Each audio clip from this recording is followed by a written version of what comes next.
First of all, thank you to Catholic Charities, Holly Kwiecki, and AARP for making this webinar possible today. I want to start with a little definition. There's usually a little bit of confusion between some terms. So while you're reading this disclaimer, I'm going to go over those terms. The first is dementia. And that is an umbrella term that is encompassing of all of the different types of dementia, including Alzheimer's. We tend to hear more about Alzheimer's because it accounts for about 60 to 70% of all dementia cases.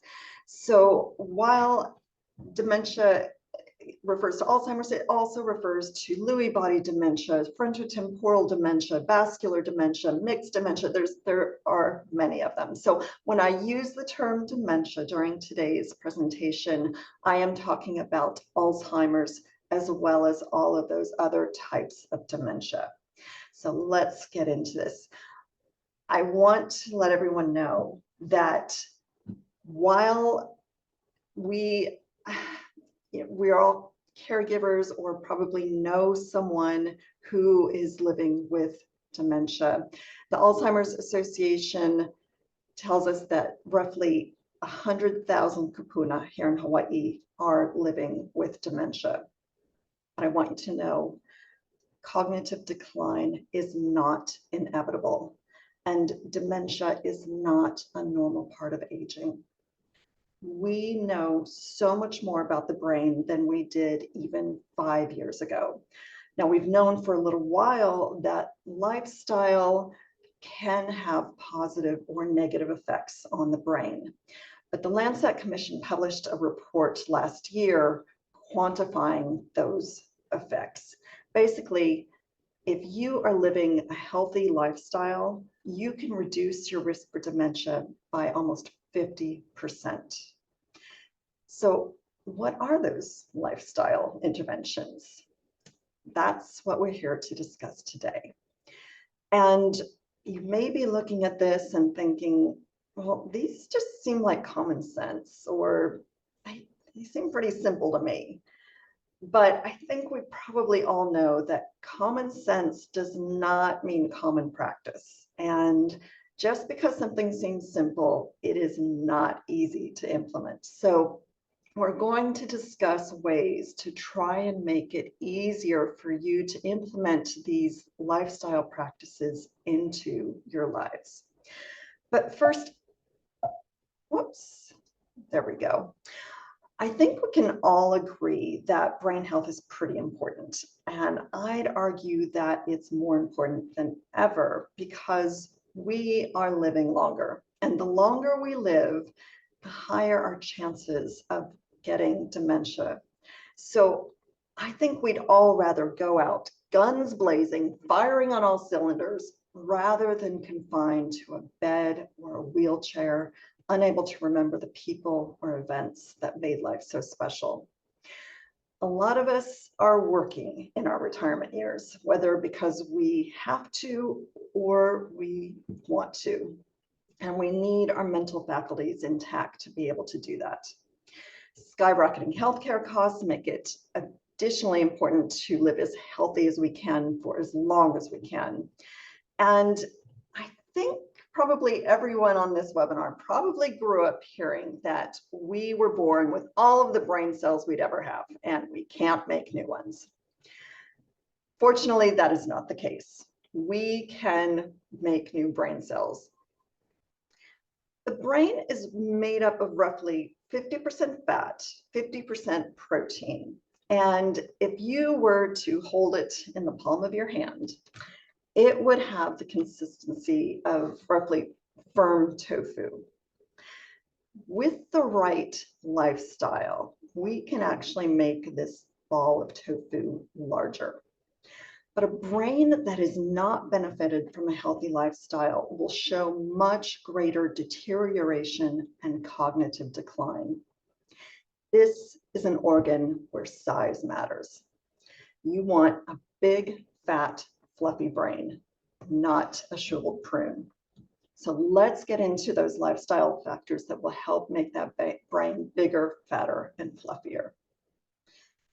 Our first pillar of brain health is staying socially engaged. Social connectedness is a key predictor of health and longevity in our later years. Connecting with other people is stimulating and challenging, and it brings meaning and purpose to our lives. When we engage with others, we have to pay attention, remember what's been said, and use verbal fluency to respond. These are all really important brain functions that we need to maintain and keep sharp throughout our lives. And you may have heard that our previous Surgeon General actually declared an epidemic of loneliness in the United States. And this is very troubling because we as humans evolved as social creatures, and social isolation is very damaging to our bodies and our brains. And unfortunately, our caregivers are reporting feeling very socially isolated. Half of them, in fact. 2/3 are reporting feelings of loneliness and 18% severe loneliness. And unfortunately, all this social isolation and loneliness leads to many negative health outcomes. Everything from high blood pressure, alcohol and pain medication abuse, weakened immune system, and up to a 50% increase in your risk for dementia. So we need to find ways to reach out and ask for help. I urge you to balance the selflessness you practice every day by asking for and taking help from others. There are Alzheimer's and dementia support groups offered by the Alzheimer's organization here in Hawaii. Catholic Charities also has a REACH group that provides support, and there is, I have provided information at the end of this webinar on that resource.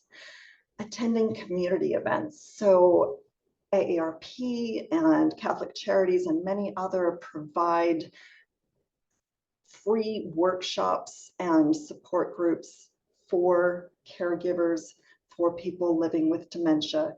So by going to those, you can find a community that can help you and support you. Walk with a doc. So as we go through today's webinar, I'm going to point out ways that you can double up on pillars. And this is one way you can do that. You're getting exercise in as well as getting that social support. You can go to one of these walks. There are walks on Oahu, Hawaii Island, and Maui. Unfortunately, not Kauai yet, but you can ask questions of these doctors and also of the people walking along with you. And hopefully, if you are able to bring your loved one along with you, getting them out in the fresh air and getting some movement with them is always a good thing. And then a game night, whether it's virtual or having a couple of friends over, that's another way that we can double up on pillars that helps to engage the brain. And we'll get to that pillar in just a moment. And then there are many, many different Facebook groups that provide caregiver support. So it's often just, even if you don't get a complete answer to your question, it's nice to know that you're not alone and that other people are experiencing or having the same issues as you are. So even though that's virtual, not in person, it can still provide that sense of support. So let's get into that. As I mentioned, the second pillar of engaging your brain. Now, as I mentioned, the brain is able to be neuroplastic. We are able to create those new brain cells. This is a great way of doing that. Your brain doesn't want to just zone out on the beach all day. It actually wants stimulation. And our brains are stimulated and create new neural connections when we learn new things and pursue new interests. And I've been giving this talk several times this month, and it's interesting that engage your brain has been, if not the number one pillar, the second pillar that people have the most difficulty with. And I think it's because as we get older, we just aren't quite sure what we can do to engage the brain. So we'll get into some ideas for doing that. But know that also, if you are trying something new, your brain really enjoys that new, novel, stimulating activity. And the more you can embrace the suck of learning that new thing and being really bad at it in the beginning, the more wonderful things you're doing for your brain. So it also creates, sorry, it also adds to, sorry. Okay, I'm going to just say right here, we're going to talk about this later on in the program about word finding. This is normal. And so when you are having a little difficulty figuring out what it is that you're trying to say, this is a normal part of aging and not anything to worry about right now. But what I was trying to remember was cognitive reserve. So when we learn new things, we're building our brain's cognitive reserve. And I'd like you to think of it like your brain's fuel tank. You fill it up with your formal education earlier in your life, any ongoing education throughout your life, and other cognitively stimulating activities. The higher you can get that fuel tank, the less likely you're going to see that low fuel warning light when you get older. So essentially, you're buying yourself several more years of good cognitive function. And here are a few ways that we can challenge ourselves. Of course, you could take a class, but I think as caregivers, very few of you have enough time to take a class. So take a deep dive into any subject that interests you. And many of you are already doing that by reading and getting as much information as you can about your loved one's condition. So by going to all those workshops and doing that research online, you're actually really helping your brain by becoming very knowledgeable in this subject area. And of course, you can do that for any other subject that interests you. Reading fiction novels, that's actually a really great way to challenge the brain as well, because you have to remember the characters, the plot lines to be able to follow along. And arts and crafts. So this is something you can engage your loved one in through collages or scrapbooking. And that also can help with reminiscing, which can be very nice for both of you. And then, as I mentioned earlier, those board games, having that game night with some friends.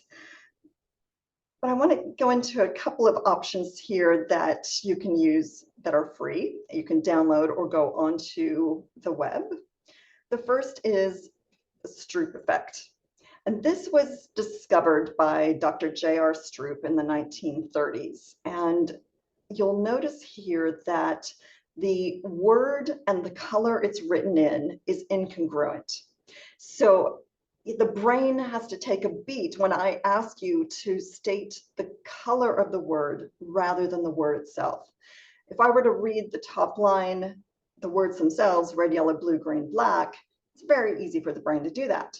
When I try to read the color, blue, brown, red, purple, gray, you notice I was a little bit slower in doing that. And you can download free apps and go onto the web and just type in Stroop effect or Stroop test, and you'll get wonderful games that will challenge you, and they're quite fun to play. And actually, another thing that you could involve your loved one with if they're not too far along in their dementia.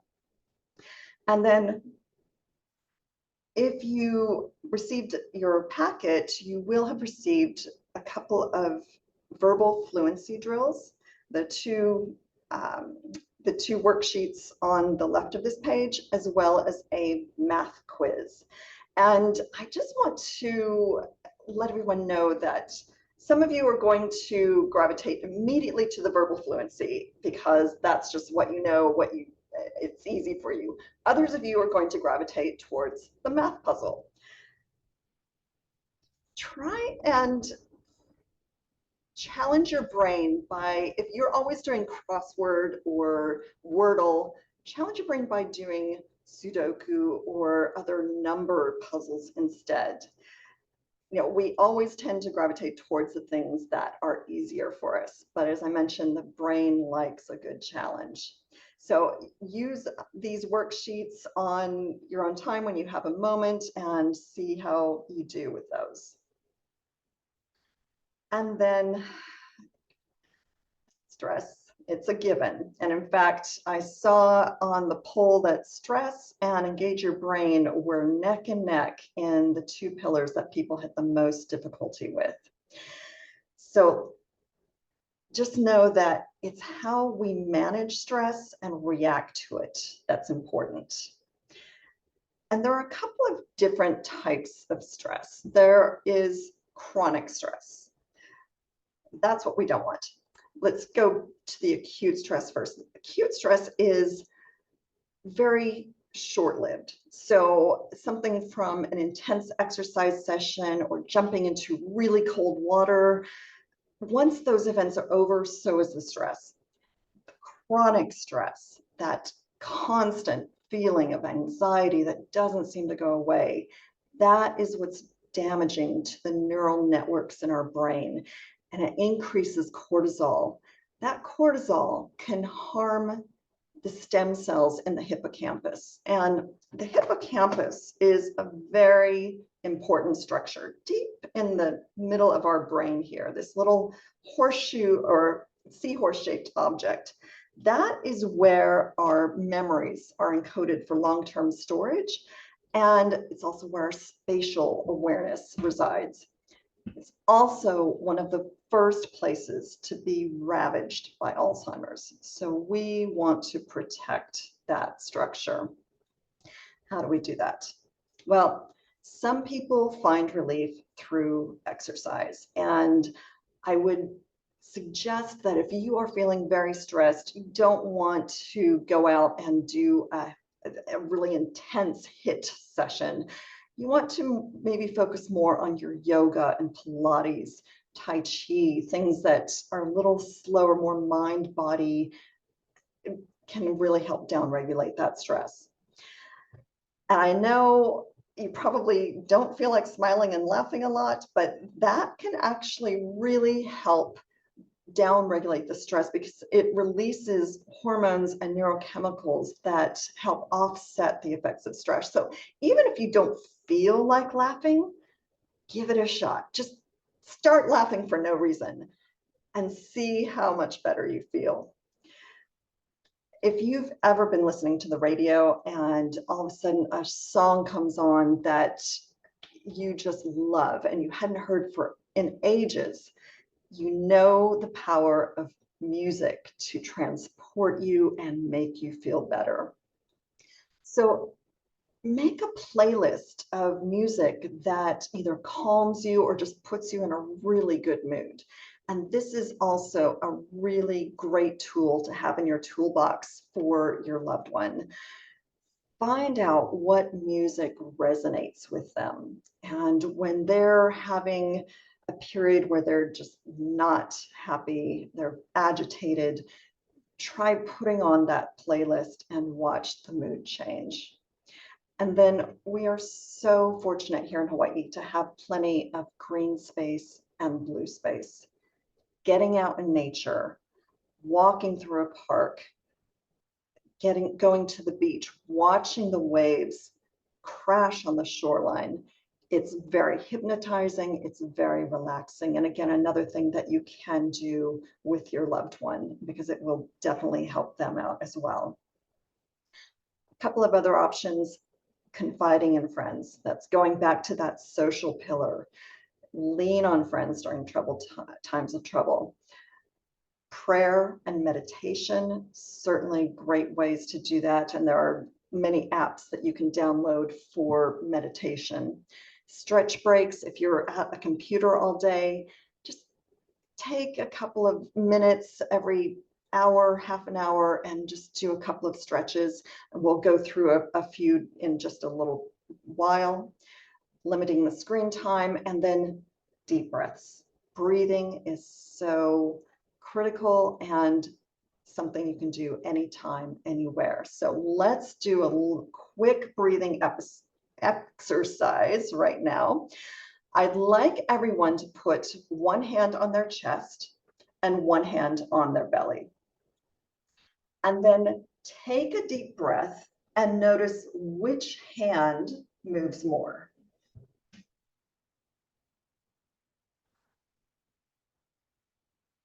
If you noticed that your hand on your chest was moving more, your breath is much more shallow, and you're actually activating your body's sympathetic nervous system, that fight or flight nervous system.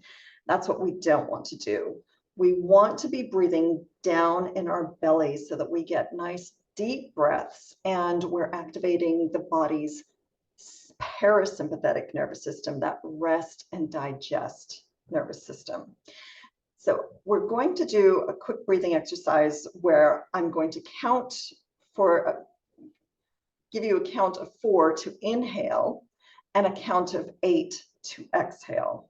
And we'll do that 3 times. I'd like you to inhale through your nose and exhale out through your mouth. All right, so hands back on your chest and your belly. Inhale, 2, 3, 4. Exhale, 2, 3, 4, 5, 6, 7, 8. Inhale, 2, 3, 4. Exhale, 2, 3, 4, 5, 6, 7, 8. Inhale, 2, 3, 4.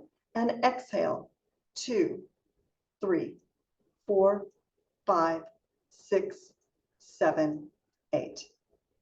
And that's a very quick, simple breathing exercise that you can do anytime, anywhere, to help reduce your stress. And here's actually the breathing exercise we did is the one on the right here. We did not do the breath hold because there are some people who holding their breath is not a good idea.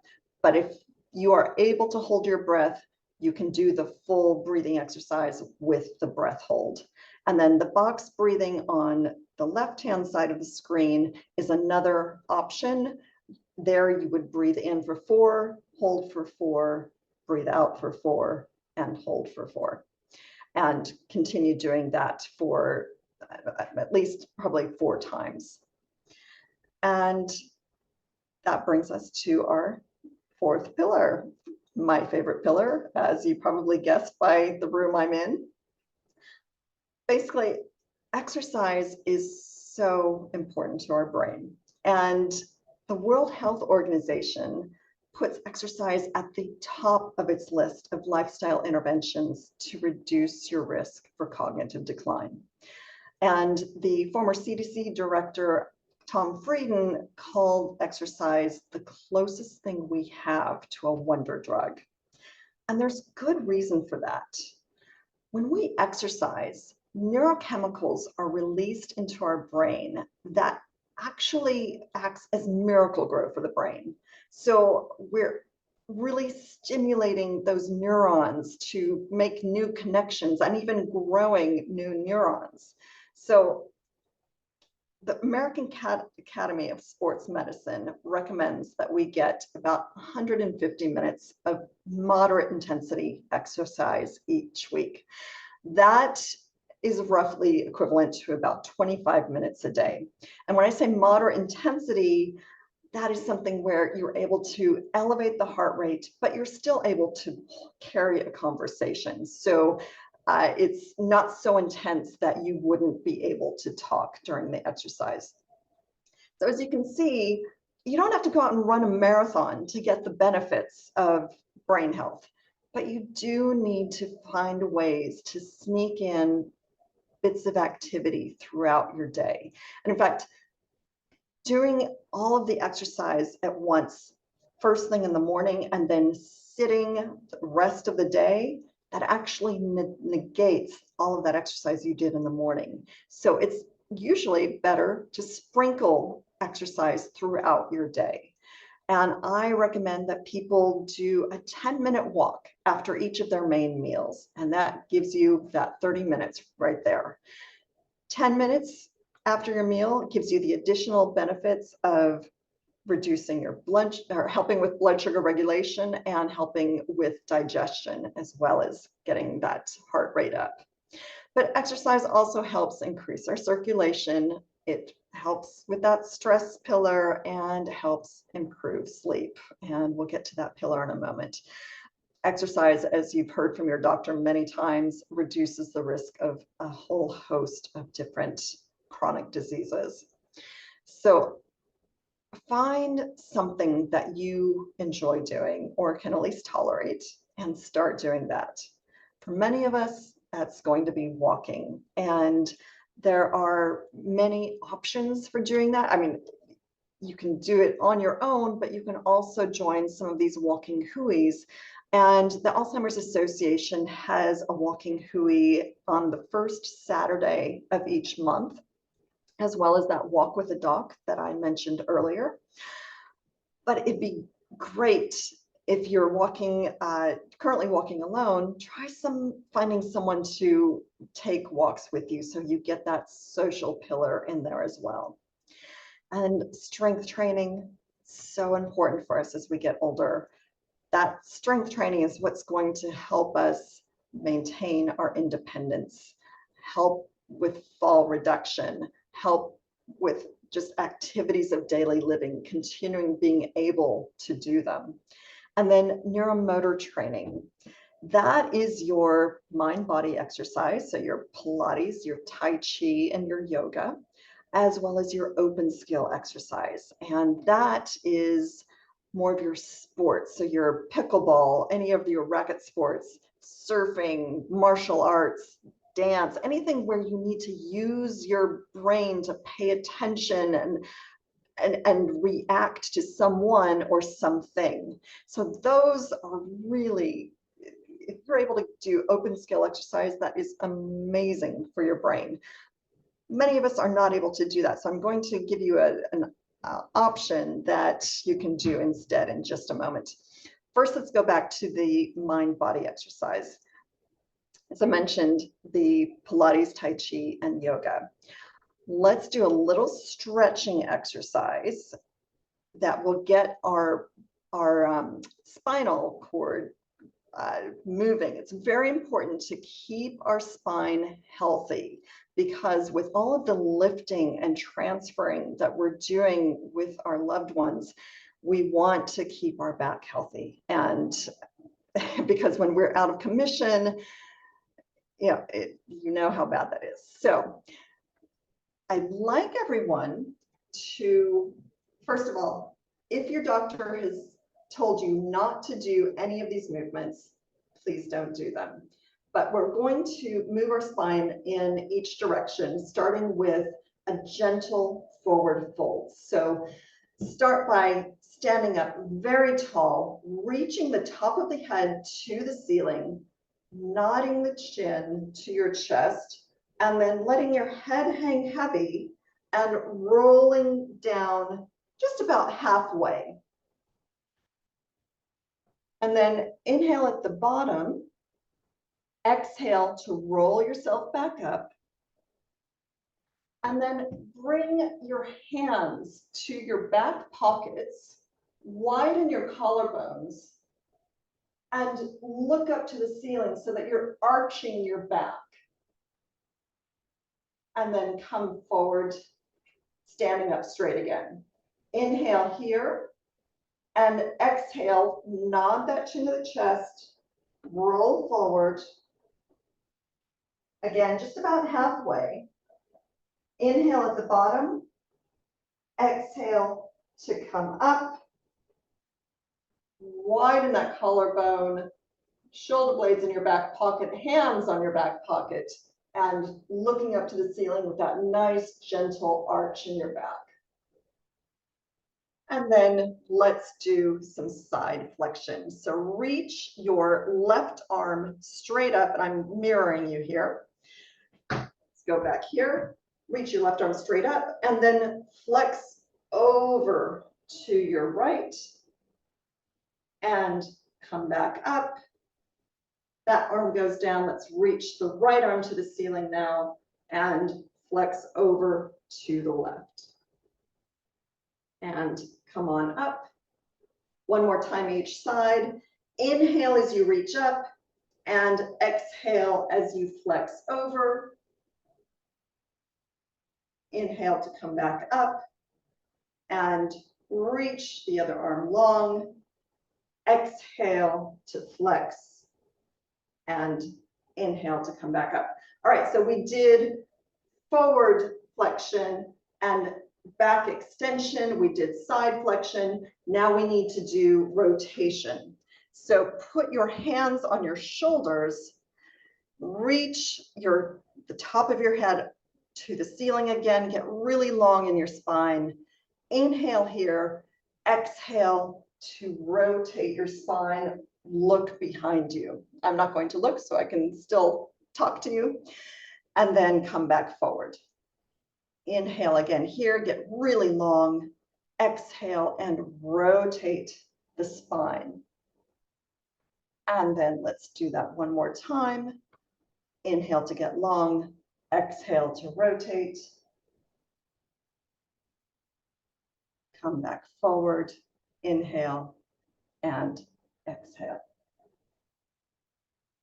Okay, so that's a good stretch that you could do before bed, in the morning when you get up, during those stretch breaks after being at the computer for a long time, and that'll help keep that spine mobile and hopefully staying in commission through all that lifting and transferring you're doing. Now, I mentioned open skill exercise and the fact that it's usually some sort of sport or martial art. Those things a lot of you are unable to do. So let's talk about something called dual tasking, D-U-A-L. And that is something you can look it up on YouTube and get some options for doing it there. There's also something called LudoFit, the LudoFit, L-U-D-O-F-I-T. And that, I see that Diane just put that in the chat. That is a website where you can do dual tasking yourself, and that's also good for your loved one as well. You can do it seated, you can do it standing, and they do offer a free 30-day trial. So that's a good amount of time to test that out. But let's do a little bit of dual tasking here. I'm going to label each of your limbs with a number. And again, I'm going to mirror you. So your left arm is 1, and your right arm is 2. Your left leg is 3, and your right leg is 4. When I call out a number, I'd like you to raise that appropriate limb. So 1 would be your right arm, 2, left arm. Sorry. So 1 was the left arm and 2 was the right arm. I raised the right arm, which just said the wrong name. All right, and 3 is your left leg. 4, right leg. Okay, so I'm going to just pause a beat to try and let you figure it out for yourself. I'm going to start with 2 numbers. I'd like you to raise the appropriate limb in succession. So 1 and 3 would be 1, 3. 2 and 3, 2, 3. 4, 1, 4, 1. All right. Now I'm going to give you a easy math equation and raise the limb that is the answer to that equation. 1 plus 1 would be 2. 3 plus 1, 4. 99 minus 98 would be 1. 77 minus 75 would be 2. So that's just a very quick example of a dual tasking exercise. And again, that's really great for both the body and the brain, and it actually has a synergistic effect. So do try it out and try and get your loved one involved in that as well. But let's go on to our 5th pillar. And this is also a pillar that people usually have a bit of trouble with. First, know that you're not alone. But let's talk about some ways that we can make our sleep a little better. Now, sleep is really important because that is when our brain's cleaning crew rushes in and clears away all of the metabolic debris and those tau tangles and amyloid plaques that are the hallmarks of Alzheimer's. So it is important.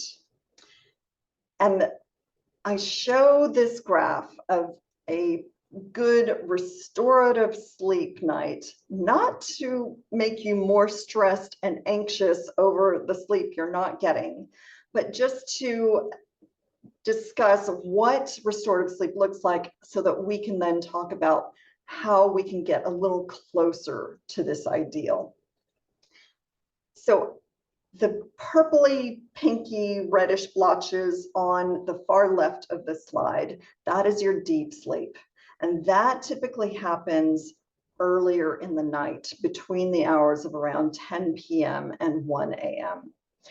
And then the blue, and that deep sleep is when that brain's cleaning crew does that sweeping away of the metabolic debris. The blue is our REM cycle, and that is when our memories are consolidated during that dream state. That typically happens later on in our sleep cycle, more towards the morning hours. And I know that as caregivers, this is a distant fantasy.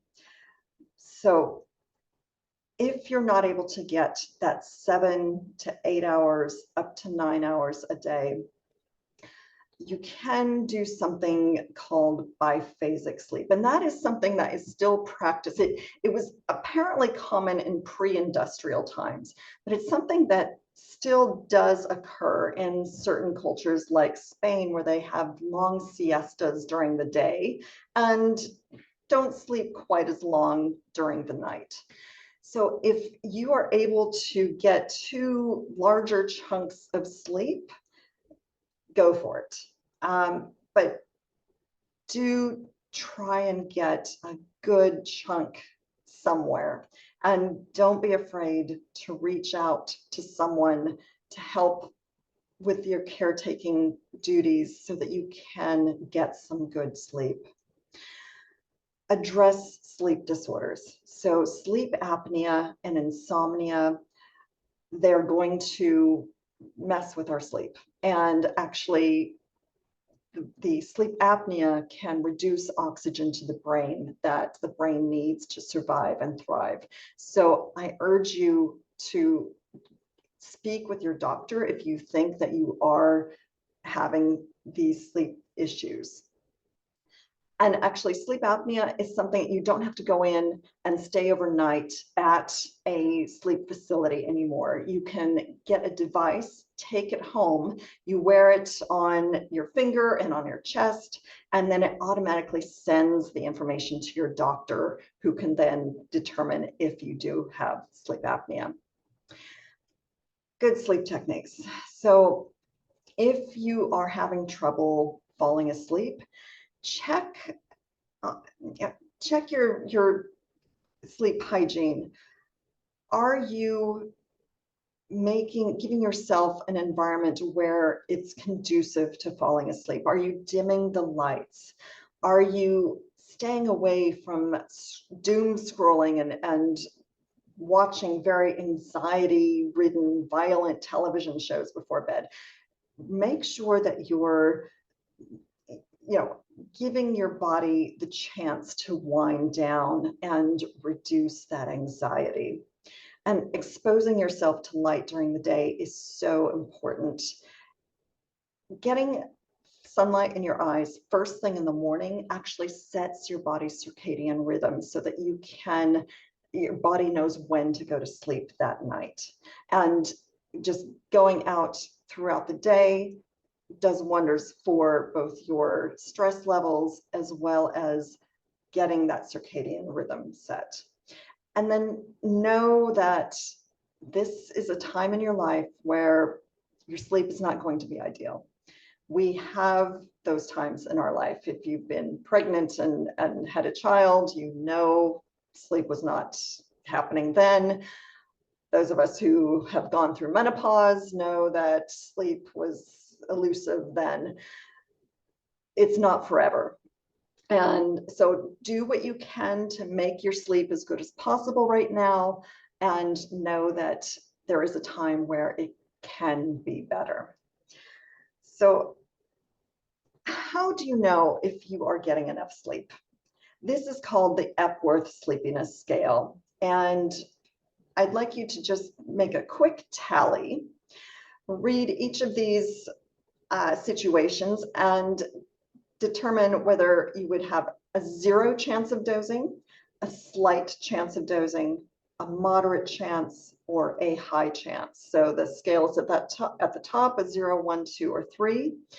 If you were sitting and reading, would you have a 0 chance, a slight chance, a moderate chance, or a high chance? Watching TV, what is your score there? Sitting inactive in a public place, or as a passenger in a car for an hour without a break, lying down to rest in the afternoon, sitting and talking to someone, sitting quietly after lunch, an important note here when you've had no alcohol, and in a car while stopped in traffic. Add up your total. If you had a total of 0 to 9, that's normal daytime sleepiness. If it is above 9, if it's 10 or more, then your sleep is probably affecting your day-to-day activities and your overall health. And it may be a good idea to have a talk with your doctor, or try and go through some of those sleep hygiene techniques that we discussed earlier to see if you can get a little more rest. All right, we've made it to our 6th pillar. And what we eat absolutely affects our brains. Our cells are made up of the foods we eat, and those cells require very specific nutrients to form. Those nutrients are found in abundance in the whole natural foods that we as humans have been eating for millennia. But the highly processed, ultra-processed foods that have become a staple in our diets over the past decade are very deficient in the nutrients we don't need and very high in the things we do.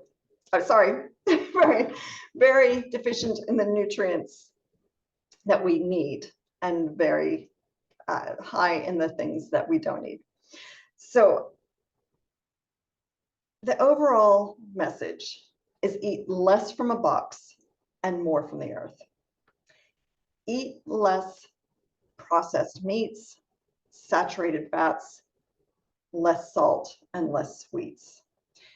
Instead, focus more on poultry and seafood, the nuts, the grains, the whole grains and the beans, green leafy vegetables. Those are the things that our brain needs to survive and thrive. You'll notice that you don't see takeout containers or packaged goods in the photo here. These are the foods, the kale, the spinach, the broccoli, the salmon. Those are the foods that are high in your omega-3s, your D vitamins, your B vitamins that the brain needs. So focus on adding a vegetable. If you are always eating ultra-processed foods, rather than trying to eliminate them entirely, which is a recipe for failure, just add a vegetable to your plate. Make small changes that you know you can stick to. Small changes done consistently will yield big results. So let's take a little shopping trip. I'm going to go through this pretty quickly because we're running out of time, but I want to go through a few grocery items that may be of use to you. First is avocado oil. This is something that can be used in place of olive oil, especially for cooking, because this has a higher heat point and it's also usually a little less expensive than olive oil. So it's a good thing to add to your shopping cart. Canned sardines. Wonderful, cost-effective way to get good lean protein, great omega-3s. And if you'd like to know which fish are high in omega-3s, I have to give a shout out to Marcus at Kelley for this acronym. I learned this from him. SMASH, sardines, mackerel, anchovies, salmon, and herring. Those are the fish that are going to give you wonderful brain healthy nutrients. And then a lot of people think yogurt is a great way to get your nutrition and good healthy breakfast, but it depends. If you're getting the yogurt that has already got all of the fruit and other things added to it, it's also very high in added sugars. So you want to opt for the yogurt, the plain yogurt, whether it's Greek or another kind.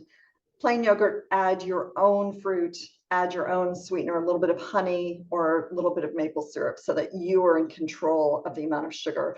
Really focus on the added sugars in your grocery items. You want to reduce, if not eliminate, as much as possible those added sugars. So let's go through the rest of these and come to risks and threats to brain health. Heart disease and smoking both increase your risk of heart attack and stroke. Both of those conditions decrease blood and oxygen to the brain that it needs to survive. So please do not, if you haven't ever smoked, good. If you are smoking, you know it's bad for you and it's also bad for the brain. Depression doubles your risk for dementia. Depression is related to the loneliness and social isolation that we discussed earlier. Both of those things doubling your risk for dementia. So if you are experiencing symptoms, I urge you to seek treatment. Certain medications, such as antihistamines and some antidepressants, can increase your risk for dementia. So speak with your doctor to rule out any issues there. Diabetes damages blood vessels throughout the body, including in the brain. So diabetes also increases the risk for dementia. hearing and vision loss. Think of your eyes and ears as extensions of your brain. If you are unable to see or hear or having trouble, your brain is not getting the stimulus from those areas that it once did. So those parts of your brain actually start to atrophy. Again, see your doctor if you're experiencing issues with your hearing or vision. And when I'm giving this talk in person, I always ask people if they think they have a good memory. And if I have a room full of people, 1 or 2 people might raise their hands. So essentially, most of us think our memories are pretty bad. And I want to let you know that our brains were not designed to remember everything. It's actually normal for a healthy brain to forget certain things. But let's talk about how we can improve on remembering the things we want to remember. I'm sure many of us have looked everywhere for our glasses at one time or another, only to find them on the top of our head. Or we've come home from the grocery store with our arms full of groceries, and we're maybe talking on the phone to a friend or trying to avoid stepping on the dog as we come in the door, put away the groceries, and then realize I have no idea where I put my keys. These things are not necessarily an issue with memory, it's an issue with paying attention.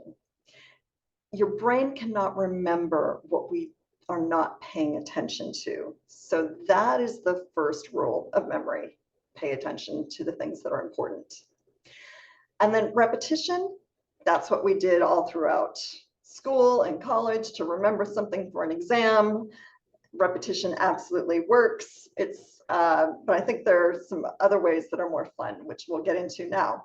Association. The brain likes to associate things.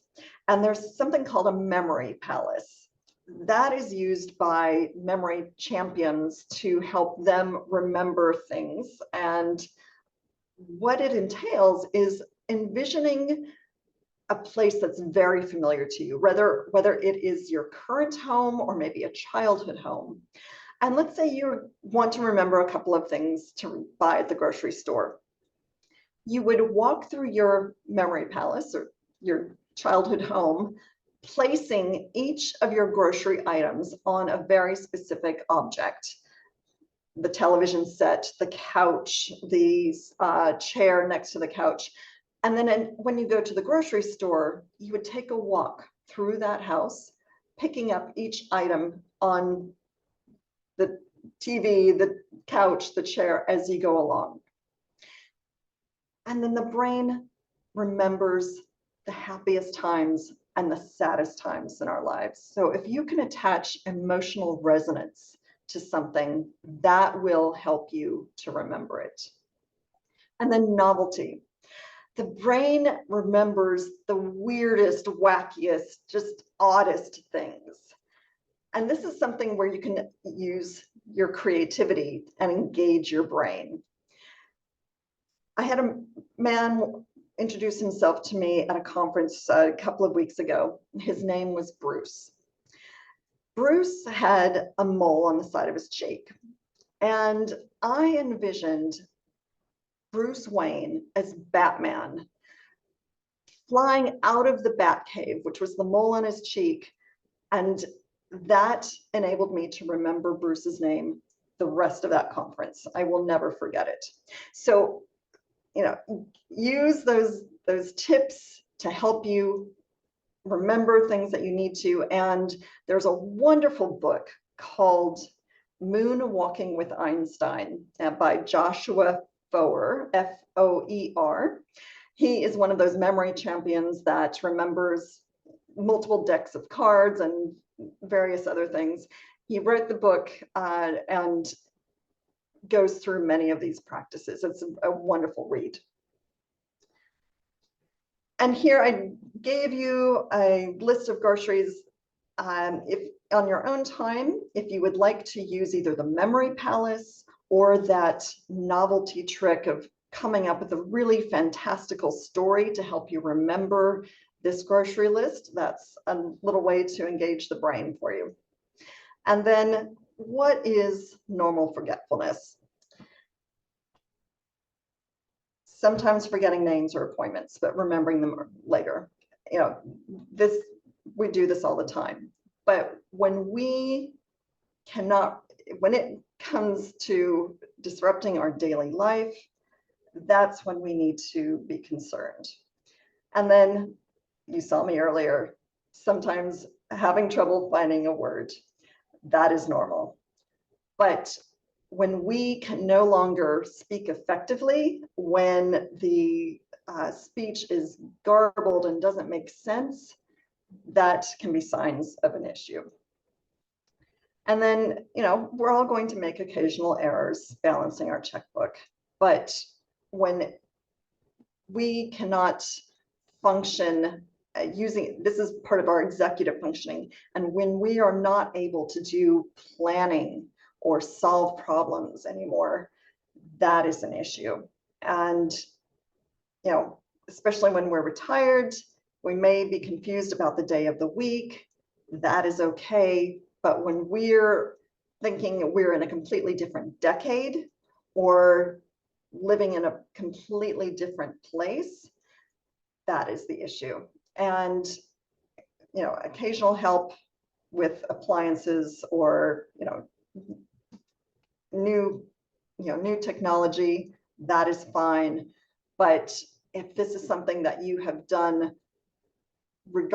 regularly, say making a cake, this is a recipe that you've been doing for your entire life, and all of a sudden you cannot remember how to make that cake, that is an issue. So the next time that you forget where your keys are, it's likely you weren't paying attention.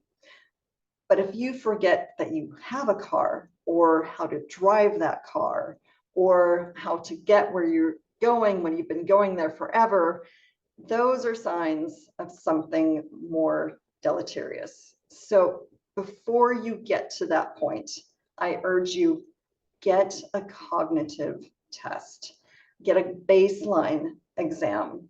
You can do that through your doctor. Medicare pays for that, one of those cognitive tests every year. You can also go on the AARP Staying Sharp website and do a cognitive test there. And when you get the results, the AARP site will actually give you ideas and ways to help increase your score.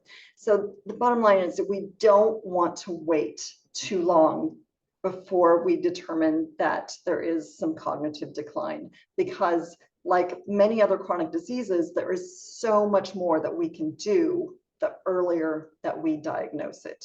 So stay on top of that. But what can you do today? We have included a brain health action plan in the materials, and you can fill that out. Identify the pillar that you are struggling with the most and try and determine one action that you can make to increase that pillar. Make it something that is doable. So there is a scale on there from 0 to 10, 0 being you're not going to do this action, and 10 being very sure that you can do the action. If that action is not a 7 or more, meaning that you are pretty darn sure you can do it, then refine it until you're sure that you can make that action plan. And then find somebody to do this with you, to hold you accountable, to go on this journey with you, because change is hard, and it is especially hard if you are doing it alone. So find that person to help you along, and know that you have the power to change the trajectory of cognitive decline. Your brain is made up of the foods you eat, the exercise you do, the quality of the sleep you get. We pin our hopes on a miracle drug or cure that will prevent or reverse Alzheimer's. But the miracle cure is already here in the form of lifestyle. So make that plan to help increase your chances of cognitive health. And let's just go through a few quick resources. I mentioned the Staying Sharp website where you can get the cognitive exam as well as the ideas for increasing your health on each of those cognitive pillars or pillars of brain health. And then the REACH community I mentioned during our social pillar. This is by Catholic Charities, and that is a way to help give you that information and emotional well-being as caregivers that is so important. And with that, let's go to questions.